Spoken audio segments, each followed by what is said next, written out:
예, 11시 20분 지나가고 있습니다. 이제 오전장을 마무리하면서 점심 드시러 가시는 분도 있고 이제 오후장을 우리는 준비할 시간인데요. 시장이 시원하지가 않은 그런 흐름들입니다. 오후장 터닝포인트 두 분 함께 하겠습니다. 헤르메스 스탁 하창한 본부장 오셨고요. 주식명가 MTNW 허반석 어드바이저 함께합니다. 어서 오십시오. 안녕하세요. 예, 두 분과 함께 오늘도 주제를 얘기하겠습니다. 첫 번째 주제부터 보겠습니다.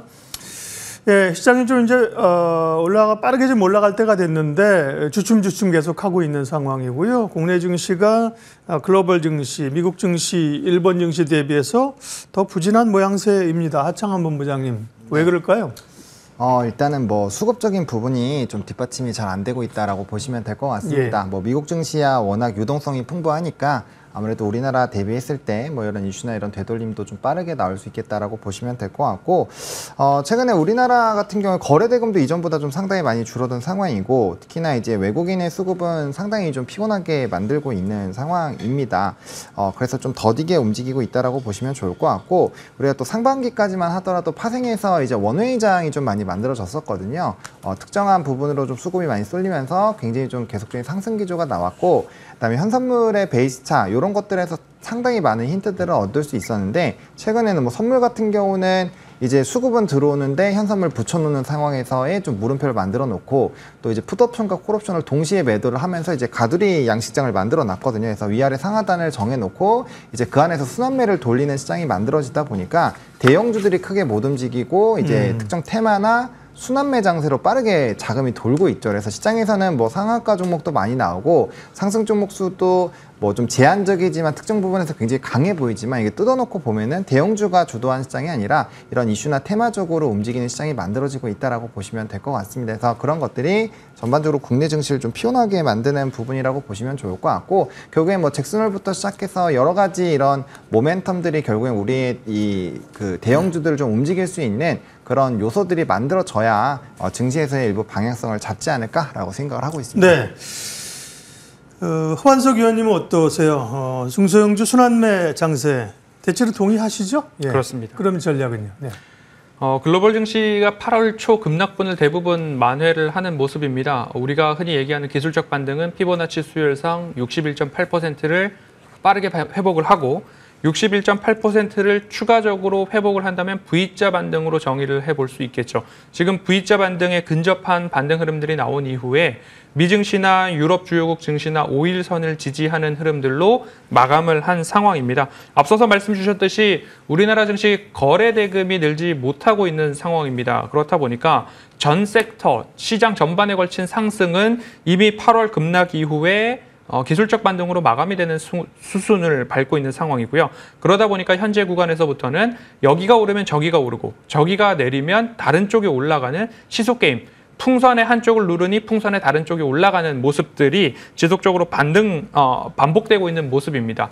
코로나 팬데믹과 관련한 코로나19 관련주들의 순환매가 마스크, 진단키트, 음압병동, 콜드체인 등까지 교육, 원격 진료까지 쫙 한 바퀴 돈 이후에 정부 당국에서 이렇게 투기성 매매에 대해서 우리가 집중 관찰을 하겠다라는 이야기와 함께 강한 차익 매물이 나오고, 그리고 나서 지금은 다시 2차 전지 쪽으로의 매수, 수급 이동이 나타나는 모습들 속에서 종목별, 이슈성, 테마성 수급의 순환매가 여전히 이어지고 있는데, 거기에 대해서 우리가 볼 것이 기술적 반등은 일단 숨고르기 영역으로 들어갔다. 그러면 이번 주 잭슨홀 미팅과 일본 BOJ, 우에다 총재의 의회 청문회가 있고요. 그리고 다음 주에는 엔비디아 실적 발표, 미국의 GDP, 그리고 PC 물가지표 발표까지 이어지는 일정들을 앞두고 있는 상황이기 때문에 기술적 반등 후에 숨고르기 단계다라고 지수를 좀 보시면 좋겠고요. 지수가 쉬어가는 동안 순환매 장세, 테마성 트레이딩은 보다 더 활발해질 것이다. 하지만 지수가 여기서 끝나느냐라는 부분에 있어서는 외국인들의 선물 수급 다시 한번 강조드리고 싶습니다. 8월 13일부터 오늘 제가 방송에 오기 직전까지 외국인들의 연속 매수가 들어오고 있고요. 8월 13일부터 누적으로는 1조 7천억 원 이상의 외국인들의 선물 누적 매수가 이어지고 있기 때문에 지수의 방향성은 숨고르기 후 추세를 그래도 5일선 지지하면서 이어갈 수 있지 않을까라는 관점 말씀드리도록 하겠습니다. 예, 시장 전략 먼저 세웠고요. 이제는 섹터 이야기 하도록 하겠습니다. 다음 주제는요. 네, 2차 전지주가 굉장히 그동안은 이제 부분적으로 올라오다가 지금은 이제 광범위하게 대형주까지 올라오는 흐름들입니다. 숏 커버링에 따른 단기 반등이냐, 상승 초입 구간이냐. 네, 하장한 본부장님. 지금 공매도가 안 되는데 뭐 숏 커버링 얘기는 뭐 옛날에 쳐놓은 거? 뭐 저도 그 부분은 크게 네. 영향을 주지 못할 거라고 생각을 하고 있고 예. 저는 이제 그 이슈에서 이제 대형주들이 좀 거론이 되기 시작한 게 좀 중요한 부분이지 네. 않을까라고 생각합니다. 다들 아시겠지만 이제 화재에 관련된 이슈가 나온 다음부터 뭐 전고체부터 시작해서 뭐 충전이라든지 과충전 그리고 이제 장착하는 요런 쪽은 뭐 주가가 바닥권에서 100% 이상 오른 종목군도 네. 꽤 많죠. 근데 거기에 비해서 뭐 사실 배터리 3사 같은 경우는 주가가 거의 못 오르고 있었습니다. 근데 이제 전일부터 이제 LG 에너지솔루션이 이제 소프트웨어 쪽에 대한 부분에서 이제 관리를 한다 이런 얘기가 나오면서 이제 대형주들이 좀 움직이기 시작을 했고요. 그 다음에 이제 또 반사적으로 바이오에서의 유한양 이슈가 결국엔 2차 전지 쪽에 또 수급을 일으키는데 좀 큰 도움을 줬다라고 생각을 하고 있거든요. 사실상 유한양이 아무리 뭐 선반영이 되어 있다라고 해도 기본적으로 이 펀더 자체가 확실하게 달라질 수 있는 이벤트가 터졌음에도 불구하고 세론을 작용해서 주가가 많이 눌렸습니다. 그리고 전일의 수급을 보시면 코스닥에서 3천억 이상이 나갔는데 그 이제 매도한 물량들의 전방위적인 부분이 다 바이오에서 나갔습니다. 그러면 이 코스닥에서 바이오의 자리가 이탈이 된다라고 했을 때 그걸 메울 수 있는 산업은 사실 몇 개 없죠. 2차 전지, 뭐 게임, 뭐 화장품 뭐 이런 쪽인데 사실상 화장품도 최근에 수출 데이터 좀 꺾이고 있는 상황이고 랠리가 좀 충분히 나왔죠. 그리고 게임 같은 경우도 바닥권에 충분히 올랐습니다. 그러면 안 올라간 게 2차 전지 쪽이 될 수 있다라는 겁니다. 그래서 그런 부분에서 좀 수급적인 뒷받침도 조금 같이 되어주고 있다라고 보고 있는 상황입니다. 그래서 그런 부분에서는 충분히 좀 바닥권에서의 턴어라운드 기대감을 좀 보셔도 좋을 것 같고, 그러면 이제 리튬주들도 좀 급등이 나왔는데 탄산 리튬 가격이 조금 되돌리려고 하는 움직임이 일부 있었거든요. 그러다 보니까 오늘 뭐 하이드로 리튬이나 이런 종목군들도 좀 급등이 나왔다라는 점, 그리고 이제 뭐 미국장에서 해리스 쪽으로 뭔가 또 분위기가 돈다라고 한다면 뭐 2차 전지라든지 이런 쪽의 흐름들도 나쁘지가 않고, 또 루시드도 간밤에 또 급등이 나왔거든요. 그래서 그러한 분위기들을 본다라고 한다면 충분히 수급적인 부분에서 이제 기술적인 되돌림 정도는 일부 나올 수 있지 않을까라고 보고 있습니다. 아직까지 산업적으로 P와 Q가 돌아서진 않았기 때문에 이게 구조적으로 지금부터 막 완전히 돌아섰다라고 말씀을 드리기는 어렵지만, 지금 시점에서 충분히 2차 전지는 관심을 가지고 계속적인 좀 접근이 필요하지 않을까라는 생각으로 지켜보고 있습니다. 네, 허반석 의원님, 사실은 2차 전지 좀 긴가민가 했잖아요, 그죠? 바닥은 다지는 것 같은데 시원하게 못 갔는데 이번 상승은 어떻게 해석하세요? 네, 2차 전지는 제가 아주 일찍이 감사보고서 발표가 나오고 나면 그래도 AMPC 관련해서 이익에 대한 체력은 그래도 유지가 될 것이다 라는 이야기 속에서 2차 전지 최악의 실적에서 우리가 담아볼 만합니다 라는 어조로 시작을 했습니다.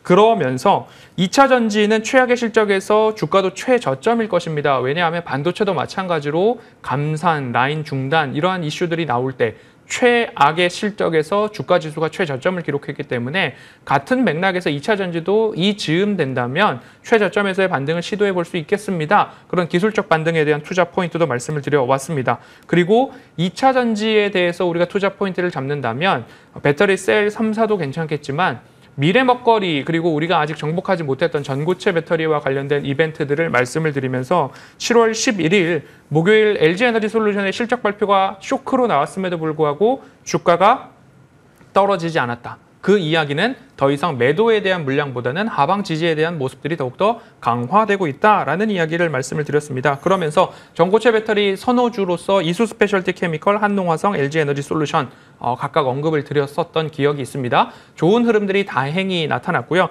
지금부터는 배터리 화재와 BMS, 배터리 관리 시스템 등, 그리고 배터리 열폭주, 화재 진압과 관련된 쪽으로 우리가 조금 더 확장해서 꾸준하게 살펴볼 필요가 있을 것 같은데요. 전고체 배터리 그리고 화재 진압 앞서서 말씀드렸던 종목들 중에 선호 기업을 꼽아본다면 덕양산업, 민테크, 아모그린텍, 엠젠솔루션 이렇게 한번 추격해 보도록 하겠습니다. 네, 뭐 전기차 화재 전부터 이제 2차 전지에 대해서는 이제 신세대 배터리에 대해서 얘기를 하셨었는데요. 네, 그런 것들이 지금 시장에서 발현이 되고 있습니다. 2차 전지 얘기했습니다. 다음 주제 보여주십시오. 오후장 터닝 포인트 세 번째는요. 네. 그러니까요. 반도체주는 확실하게 이제 급락보다는 좀 관망이죠. 시원하게 못 오르면서 오히려 반도체에 있던 수급들이 다른 쪽으로 좀 빠져가면서 순환을 나타내고 있는데, 결국은 다음 주에 있는 엔비디아 실적이 주요한 분수령이 되겠죠. 하창원 본부장님, 엔비디아 실적은 어떻게 나올까요? 뭐 실적 잘 나오겠죠. 잘 실적은 나와요? 잘 나오겠지만 이제 그 다음번 실적 가이던스가 네. 어떻게 나오는지가 중요할 것 같습니다. 근본까지는 뭐 좋게 나올 텐데 지금 시장에서 피크아웃 얘기를 하고 있는 상황이어서 엔비디아 같은 경우 다들 아시겠지만 뭐 작년 이제 초부터 굉장히 높은 영업이익률 그리고 퍼센테이지를 가지고 이렇게까지 실적이 좋아졌는데 또 이 정도의 퍼센테이지가 나온다고 얘기가 나올 정도로 굉장히 좀 좋게 나왔습니다. 근데 그게 지금 굉장히 분기가 많이 지난 현 시점에서도 계속적으로 유지가 될 수 있을까? 그게 이제 관건이 되겠죠. 엔비디아가 만약에 성장 폭이 좀 줄어들고 한다면 시장에서 계속적으로 얘기하고 있는 AI 고점론에 대한 부분들이 좀 또 파급력으로 다가올 수가 있습니다. 요거는 뭐 이제 GPU에 대한 수요, TSMC에서 이제 엔비디아로 할당을 했었던 그런 물량과 실질적으로 이제 주문이 들어온 물량을 비교했을 때 공급량이 더 많기 때문에 뭐 이제 HBM 쪽 GPU 쪽은 뭐 이제 공급이 수요를 또 뛰어넘는 그런 상황으로 바뀌었다. 이런 얘기들이 나오면서 지금 문제가 발생을 하고 있는 거거든요. 그래서 아무래도 엔비디아가 좀 꺾이게 된다라고 한다면 거기에 따라서 우리나라 반도체 흔들리는 거는 뭐 최근에 보셨기 때문에 결국에는 엔비디아 쪽에서 어느 정도로 잘 지켜주는지 그리고 그 실적 가이던스가 어떻게 나오는지에 따라서 사실상 방향성이 좀 잡히겠다라고 보시면 좋을 것 같고 근데 은근슬쩍 최근에 이제 반도체가 뭐 바닥권에서 올라오는 부분에서 수급이 좋았다라고 볼 수 있지만 이렇게 관망하고 있는 상황에서도 사실 삼성전자는 최근에 매수 우위가 여전히 좀 우위한 상황이거든요. 그래서 뭐 이탈을 한 걸로만 너무 생각을 하지 마시고 어쨌든 방향성 잡고 엔비디아에서 좋은 얘기가 나오면 언제든지 턴을 할 수 있다라는 점. 그래서 좀 주가의 회복도 애매하게 올라왔죠. 왜냐면 엔비디아 같은 경우는 거의 다 돌아왔는데 우리나라는 절반 정도밖에 딱 걸쳐서 좀 애매하게 올라와 있는 상황입니다. 그래서 저는 충분히 아직까지는 반도체에 너무 빠르게 고점 넣는 얘기가 나오고 있다라고 보고 있고요. 뭐 최근에 수출 데이터나 또 레거시 쪽으로 오게 된다라면은 삼성전자, 하이닉스는 실적이 좋아질 확률이 더 높기 때문에 지금 시점에서는 뭐 만약에 눌려준다라고 네. 한다면 매수 관점으로 보시는 게 맞다라고 생각을 하고 있습니다. 주가가 못 가면 좀 지치기 마련인데요. 그렇다고 해서 이제 반도체에 대한 시각을 꺾거나 뭐 실망해서 주식을 덜어내거나 버리거나 그럴 필요는 없다는 말씀이십니다. 좋은 의견을 견지해 가자는 말씀이시고요. 반도체에 이어서 다음 섹터는요. 터닝포인트 다음 주제는 로봇 관련주 어제 이제 강하게 올랐고 오늘은 또 좀 주춤하면서 오늘은 이제 상승 출발했다가 오늘 대충 음봉을 좀 만들어내고 있는 건데요. 확실히 순환매긴 하죠. 보면 뭐 의료 AI라든지 그렇죠. 로봇이라든지 이런 쪽으로 이제 상승 모색을 좀 하고 있는 건데 그런 관점에서 보면 로봇주의 전망 가능성은 어떻습니까, 허 의원님? 네, 로봇은 시세가 나기 전에는 돈 버는 로봇에 집중하면 좋겠습니다라고 말씀을 드리면서 인탑스, RS 오토메이션, 드림텍 이렇게 지난해부터 강조를 드렸던 종목들이고요. 지금 로봇주의 시세는 9월 초 삼성전자의 웨어러블 로봇, 보행 보조 로봇인 보핏에 대한 출시 기대감들이 좀 나타나고 있습니다. 보행 보조 로봇이라고 한다면 거동이 불편한 분들이 보행 보조 로봇 보핏을 착용하게 된다면 조금 더 수월하게 보행을 할 수 있고 보행을 다시 재활하는 데도 도움이 되는 그런 로봇으로 알려져 있습니다. 이제 정식적으로 일반인들에게 출시를 한다라는 기대감인데 9월 추석 연휴를 앞두고서 출시에 대한 이야기들이 나오고 있습니다. 그렇게 본다면 효도 상품으로서 웨어러블 로봇, 보행 보조 로봇을 한번 판매해보고자 하는 그러한 전략도 깔려 있지 않은가 이렇게 생각이 좀 들고 있는데요. 인탑스 같은 경우에는 이 웨어러블 로봇 초기부터 생산, 제조, AS, 조립, 부품 조달까지 인탑스가 맡는다라는 이야기는 아주 3년 전 최초 기사부터 지금까지 이어져 오고 있는 상황이기 때문에 보행 보조 로봇 보핏 한다면 인탑스 관심권에다가 지속적으로 들으면 좋을 것 같고요. 산업의 방향성, 시장의 성장성을 본다면 이제는 피자도 로봇이 만들고 치킨도 로봇이 튀기는 이런 이야기들 그리고 현대자동차나 삼성전자 등 여러 가지 생산 라인에도 로봇에 대한 중요도가 높아지고 있는 상황이기 때문에 로봇에 있어서도 선호주를 꼽아본다면 앞서 말씀드렸던 인탑스, SBB테크, 레인보우 로보틱스, 이렌시스 이렇게 압축해 보시면 좋을 것 같습니다. 예, 로봇에 대한 전망도 그렇고 그 가운데 이제 우선적으로 관심 가질 종목들을 리스트를 쫙 언급을 해주셔서 좋네요. 네. 자, 다음은 마지막으로 오장 터닝 포인트 공략해볼 만한 관심주 보도록 하겠습니다. 하창한 본부장께서는 8월 8일 날 삼성중공업을 말씀하셨고 수익이 났고 다만 이제 조선주들은 최근 며칠은 이제 에너지를 좀 뺏기는 그런 모양새죠. 다른 섹터로 좀 뺏기는 모양새이긴 한데요. 예, 오늘 관심주는 어떤 겁니까? 네, 오늘은 대용제약을 한번 보겠습니다. 네. 최근에 이제 보톡스 관련된 종목군들이 꽤 반응이 좋습니다. 뭐 휴젤 같은 경우는 사실 엄청나게 많이 상승을 한 상황이고요. 그래서 이제 나머지 종목군들에서 어느 정도 좀 키높이를 맞추지 않을까라고 보여지고 있는 상황입니다. 사실 이제 최근에 호주 진출 관련된 이벤트가 조금 있었고요. 앞으로도 이제 외부 지역에 대한 확산 기대감들이 있기 때문에 그런 것들 좀 집중해서 보실 필요가 있을 것 같고 또 소송 관련된 부분이 하반기로 넘어가면은 많이 해소가 될 것으로 예상이 되고 있습니다. 그래서 부정적인 부분들 해소가 되는 부분이고 전반적으로 업종에 대한 좀 턴어라운드 부분이 강하게 나올 수 있다는 부분에서 기대감이 좀 높아지고 있다라고 보시면 될 것 같습니다. 그래서 소송에서의 사실 대용제약은 이미 조금 방향성이 안 좋은 방향으로 나와 있고 그게 주가에 선반영이 되어 있기 때문에 추가적으로 확정이 되면 오히려 리스크 해지 부분으로 해석을 해보시면 좋을 것 같습니다. 네. 대용제약 가격대는 어떻습니까 지금? 가격대는 뭐 지금 이제 뭐 종가 정도로 한번 변동성 있지만 많이 올랐네요. 예. 네, 바닥권에서는 한 40-50% 올랐는데 이게 이제 다른 기타 이제 보톡스 관련된 종목군들은 주가가 정말 많이 올랐거든요. 예. 뭐 3배 정도 올라간 종목도 있어서 충분히 조금 후발로 이제 턴어라운드하는 그런 관점으로 본다라고 한다면 기대감이 높고 최근에 이제 증권가 리포트에서도 보시면 이게 이제 단기간으로 실적이 좋아지는 부분에 포커스를 두는 게 아니라 예. 내년까지 해서 외형 성장 그리고 수출에 대한 확대가 계속적으로 늘어나면서 구조적인 성장에 대해서 얘기를 하고 있는 상황이라는 점 좀 포커스를 잡아보시면 좋을 것 같습니다. 그래서 증권가에서 목표가 훨씬 더 높긴 한데 저는 기본적으로 일단 16만 원 정도를 회복을 하는 게 굉장히 좀 중요하다고 보고 있어서 1차 목표가 16만 원 말씀을 드리도록 하겠고요. 손절 라인 같은 경우는 12만 3천 원 라인 부분으로 이전 직전 고점 라인 부분을 좀 뚫는 그 지점 자체가 다시 깨지면 추세에 강한 이탈이 발생을 할 수 있으니 이럴 땐 좀 조심을 하시는 게 좋겠다고 정리 드리겠습니다. 네. 하창한 본부장 관심주는 대웅제약이었고요. 허반석 의원은 인성정보를 8월 8일 날 말씀하셨는데 뭐 상승률로 보면 꽤 그러니까 이제 가격대가 낮으니까요, 그죠? 이렇게 많이 올랐습니다. 인성정보하면 허반석 하면 인성정보 다 기억이 나는데요. 네, 잘 가고 있고요. 오늘 관심 좀 말씀해 주시겠어요? 네, 인성정보에 이어서 오늘 제가 준비한 종목은 이화공영입니다. 네. 이화공영 같은 경우에는 건축, 토목, 전기, 소방, 국가시설물 공사를 중점적으로 사업을 영위하고 있는 기업이죠. 오래된 업력을 기반으로 좀 볼 수 있을 것 같은데요. 도시재생이나 뉴딜, 우크라 재건 관련 수혜주로도 부각을 받은 적이 있고요. 최근 들어서는 기후 대응댐과 관련해서 건설, 건축, 토목하면 이화공영이 여기서도 수혜를 입을 수 있지 않은가라는 이야기 때문에 조금 더 시세를 받는 모습입니다. 여기다가 더해서 GMP 시설이라는 것도 한번 볼 필요가 있을 것 같은데요. 식품, 의약품, 건강기능식품 제조 품질 관리 기준에서 GMP 시설이 중요하다라는 이야기들이 지속적으로 나오고 있습니다.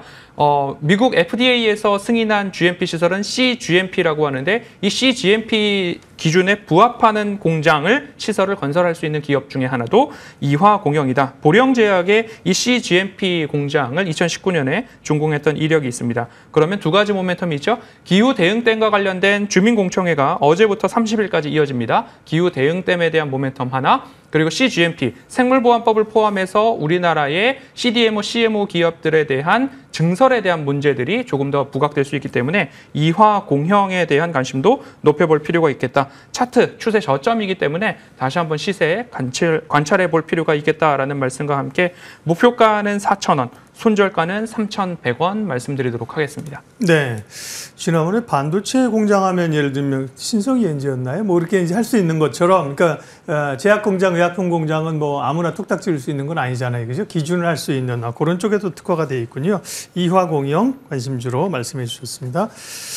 예, 오장 터닝포인트 헤르메스 스탁 하창한 본부장, 주식명가 MTNW 허반석 어드바이저 두 분 함께했습니다. 고맙습니다.